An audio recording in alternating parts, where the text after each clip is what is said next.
Kile kilifanya tuweze kudhibiti ya kwamba haya mahindi yanayotengenezwa sio mahindi halisi, ni hii stika ya ambayo walikuwa naweka kwa kile karatasi ya kilo 2. Hii stika inakaa genuine, lakini ukiscratch hapa iwezi toka because inakanga kama card ile tuna road ya simu, na ile namba unapata ndani. Hiyo namba ukituma kwa namba ile KELFS wako nayo, inakueleza mahindi hayo ni ya kutoka Kenya Seed, wakati ilitengenezwa na wakati ita expire. Huyu mwenye hii kazi ambaye ni counterfeit, anaitwa Stephen Geshalo. Biashara hii mahindi hii yote umeona hapa na packaging hiyo, angeiuza angepata 13 million Kenya shilling, a lot of money.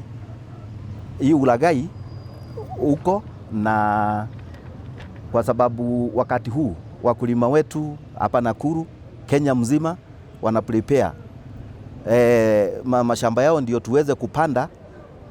Langu ni kwanza ni kuwashukuru kwa sababu wao ndio walituelezea ya kwamba kuna kitu inafanyika, na ndisi yeye naye akaarrest huyu mtu, tayari amepelekwa kotini. My name is Simon Maina, Acting Director for Seed Certification and Plant Variety Protection at the Kenya Plant Health Inspectorate Service. We are into the planting season, and so we have seen a number of crooks have come up, and the government is very keen. You are know very well of the agriculture pillar of the better plan of the current government, and the president and the entire government is very keen on the quality of seed that farmers receive.